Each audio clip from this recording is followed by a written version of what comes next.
고난당하는 것을 기뻐하는 사람은 아무도 없을 것입니다. 그러나 신앙인들은 고난 중에서 또 고난을 받은 후에 남들과는 다른 그런 생각들과 고백들을 보여줄 수 있어야 됩니다. 이것이 믿는 사람과 믿지 않는 사람들을 구별하는 아주 중요한 잣대가 되기 때문입니다. 욥은 자녀와 재산을 전부 잃었을 때 그 고난의 자리에서 이런 고백을 합니다. 주신 분도 하나님이시고 취하신 분도 하나님이시기 때문에 모든 영광을 하나님께 올려드립니다. 그 고난의 자리에서도 하나님의 주권을 인정해드리고 자신이 고난당함이 절대로 하나님께 버림당한 것이 아니다라는 그런 생각을 갖고 있었던 것입니다. 그리고 옥하는 목사님께서 설교 중에 이런 말씀을 많이 하셨습니다. 고난은 위장된 축복이다. 고난은 위장된 축복이다. 그 당시에는 이게 힘들고 어려운 일인데 결국은 우리를 복되게 하기 위해서 이렇게 표장해 놓고 변장시켜 놓은 것이지, 그것을 믿음으로 잘 견디어내면 결국은 그 당사자에게 복이 된다는 그런 말씀입니다. 시편 119편 시인은 이런 간증을 합니다. 71절에 보면 고난당한 것이 내게 유익이라 이로 말미암아 내가 주의 율례들을 배우게 되었나이다. 고난이 자신에게 유익이라는 것입니다. 고난당했을 때 정말 어려웠는데 내가 도대체 무슨 잘못을 했을까? 하나님은 무엇을 생각하고 계실까? 이 말씀을 놓고 기도하다 보니까 그 고난을 겪으면서 고난 후에 자신의 신앙과 삶이 엄청나게 성장했다는 것입니다. 말씀을 보는 눈도 달라지고 세상을 바라보는 눈도 달라지면서 자신에게 큰 유익이 되었다라고 그렇게 고백하는 것입니다. 고난 그러면 울어야 되고 탄식해야 되고 낙심해야 되고 이런 것들이 분위기인데 우리 신앙의 선배들의 모습을 보니까 오히려 고난이 나에게 유익이었습니다, 축복이었습니다 라고 고백하는 그런 아름다운 모습들을 우리가 보게 된다는 것입니다. 오늘 말씀에 인생 최고의 고난을 경험한 한 분이 소개되어 있습니다. 바로 예수님입니다. 2절 말씀 앞부분에 보면 예수님을 아주 간략하게 고백하고 있는 내용이 있습니다. 믿음의 주요 또 온전하게 하시는 이인 예수를 바라보자. 예수님이 누구냐면 믿음의 주라는 것입니다. 예수님을 믿으면 구원받는다는 거예요. 구원을 줄 수 있는 유일한 구세주가 예수님이라는 것입니다. 그리고 우리가 얻은 구원을, 우리가 가지고 있는 그 믿음을 완성될 때까지 계속해서 훈련시키시며 도우시면서 우리의 믿음이 강해지도록, 우리의 구원이 온전해지도록 끊임없이 우리를 도우시는 능력 있는 분이 바로 예수님이시라는 것입니다. 그런 믿음의 주인 예수님을 바라보라는 것입니다.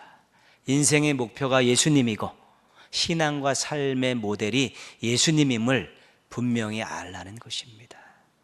너희를 구원해 주신 이 예수 그리스도를 인생의 목표로 삼고 신앙과 삶의 모델로 삼고 예수 그리스도의 뒤를 잘 따라가라, 그렇게 지금 권면하고 있는 것입니다. 히브리서를 읽는 첫 번째 제일 먼저 읽었던 그 사람들은 고난을 받고 있는 사람들입니다. 예수 믿는다는 것 때문에 고난을 받아서 재산도 빼앗기고 사회생활도 제대로 하지 못하고 심지어는 죽임을 당하는 상황에 있는 사람들에게 이 히브리서를 썼는데, 너희가 지금 믿음의 경주를 하고 있는 것이다. 근데 너희들의 믿음과 구원을 책임지실 수 있는 분은 예수님밖에 없다. 그리고 예수님이 인생의 목표고 신앙과 삶의 모델이니까 예수님 바라보면서 열심히 믿음의 경주를 잘 달려가라, 그렇게 지금 격려하고 있는 것입니다. 2절 말씀 뒷부분에 예수를 바라보자, 그 다음은 우리 같이 한번 읽어보겠습니다. 그는 그 앞에 있는 기쁨을 위하여 십자가를 참으사 부끄러움을 개의치 아니하시더니 하나님 보좌 우편에 앉으셨느니라. 아멘. 예수님의 고난은 십자가였습니다. 근데 이 십자가 고난은 인간이 겪을 수 있는 최고의 고통의 자리입니다. 우리가 경험해 보지 않아서 누구도 쉽게 얘기할 수 없는 것입니다. 근데 성경에 나와 있는 그 내용만 가지고 우리가 보면요, 그 채찍으로 맞으셨는데 그 채찍 끝에는 쇠붙이가 달려 있어서 살점이 쩍쩍 딱 붙어 나죠. 살점이 찢어져 나가는 것이죠. 손과 발에 못을 박히지 않으십니까? 그 모든 체중이 거기에다 실리게 되어 있으니까 그 고통이 이루 말할 수 없고, 머리에 가시관을 쓰셔서 그 머리 고통과 피 흘림이 있으셨고, 옆에 창을 맞으셔서 아픔과 고통이 있지 않았습니까? 머리끝부터 발끝까지 인간이 당할 수 있는 육체적인 고통의 최고의 고통을 겪으신 분이 예수님이시죠. 많은 사람들이 오고 가는 자리에 벌겨벗겨 가지고 그 매달려 있죠. 모든 것들, 자신의 바닥까지 다 드러낸 수치스러운 그 자리에 매달려 있으셨고요.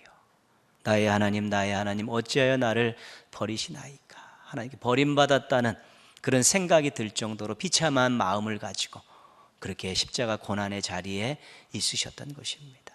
육신적으로, 정신적으로 당해야 될 최고의 고통의 자리에서 거기서 그 자리에 정말 힘들게 어렵게 매달려 계셨는데, 근데 예수님께서는 그 고난의 자리, 그 고통의 자리를 외면하지 않으시고 거절하지 않으시고 그 자리에서 그것을 참아내셨다는 것입니다.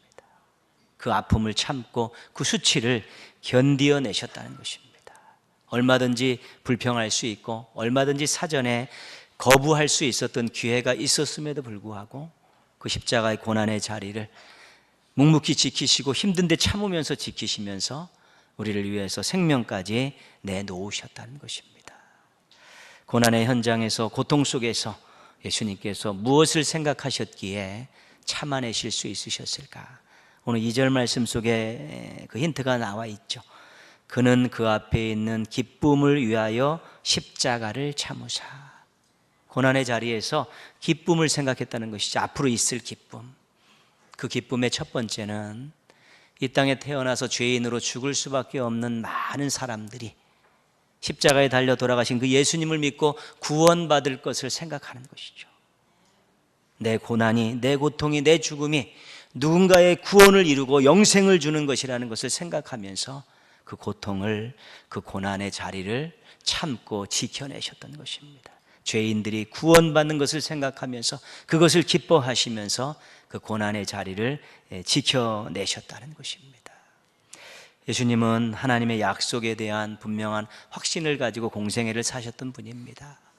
십자가 없이는 부활이 없습니다. 고난이 없이는 영광이 없는 것입니다. 하나님께 순종함이 없이는 하나님의 복이 임할 수 없게 되는 것입니다. 그래서 오늘 2절 말씀 맨 끝에 보면 어떤 말씀이 나와 있냐면요, 하나님 보좌 우편에 앉으셨느니라.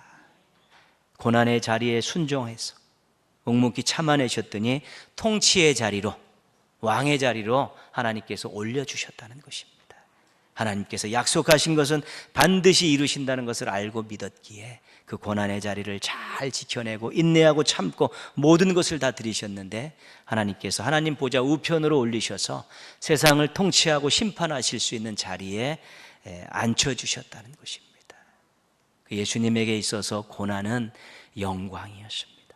영광. 힘들고 어렵고 정말 견디기 어려운데 그걸 참고 하나님의 약속을, 말씀을 붙들었을 때 하나님께서 영광의 자리로 올려주셨다는 것입니다. 오늘 말씀의 제목을 고난의 신비다 그렇게 말씀드렸죠. 어떤 분은 고난이 유익이다라고 이야기하고, 어떤 분은 고난이 축복이라고 이야기하고, 어떤 분은 고난이 영광이라고 이야기하는 것입니다.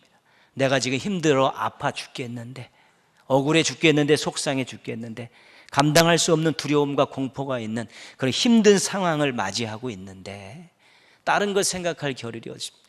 이걸 빨리 모면하고 싶은 마음뿐이 없는데, 그러나 하나님의 뜻을 생각하고 기도하고 하나님께서 나에게 무언가를 요구하실 것인가, 이 일을 통해서 누구에게 또 어떤 일들을 베푸시려고 하십니까, 나를 통해서 무슨 일을 하시려고 합니까 라는 신앙을 가지고 기도하면서 묵묵히 잘 이겨냈을 때, 고난이 유익이었습니다.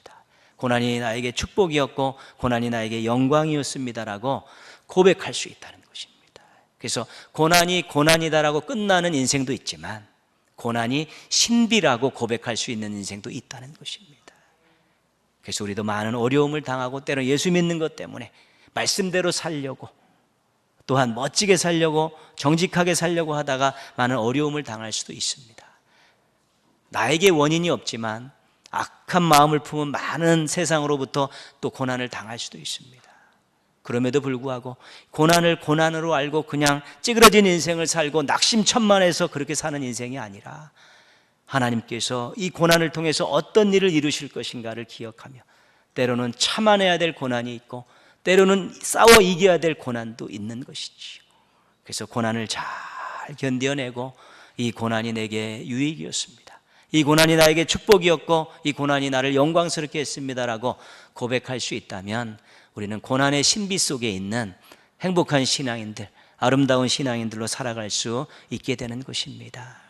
고난에는 뜻이 있습니다. 고난이 유익일 수 있고 고난이 축복일 수 있고 고난이 영광일 수 있는 것이지요. 그래서 당하는 어려움 속에서도 내가 정말 알토란 같은 그런 신앙의 정수들을 더 만끽하고 내 재산으로 삼겠다는 마음을 가지고 앞으로 조금 어렵고 힘든 일이 있어도 신앙 안에 잘 견디어내셔서 이 고난의 신비 속에 깊이 들어가서 믿음도 성장하고 삶도 단단해지고 또 세상을 향해서 또 아름답고 멋진 모습으로 살아갈 수 있는 성도들이 된다면 하나님께서 너무 기뻐하시고 여러분들도 이전에 맛보지 못했던 큰 기쁨을 맞이하며 살아갈 수 있게 될 것입니다. 오늘 성찬에 참여합니다. 성찬은 우리를 위해서 고난당하신 예수 그리스도를 생각하며 참여하는 식탁입니다. 나 같은 죄인을 위해 피 흘리셨습니까? 나 같은 죄인을 위해 살이 찢기셨습니까? 감사합니다. 이전 저도 예수님의 뒤를 따라 작은 고난이라도 몸소 겪으면서 주님 편에 서서 주님의 뜻을 이루려고 힘들고 어려워도 한번 견디어내고 살아가겠습니다라고 그렇게 기도하며 참여하는 것이 성찬입니다. 성찬을 통해 다시 한번 여러분의 신앙을 단단히 하시고 앞으로 인생 가운데서 고난의 신비를 많이 경험하면서 지금보다도 훨씬 행복하고 지금보다 훨씬 당당하게 살아가는 우리 신앙인들 되시기를 주님의 이름으로 축원합니다.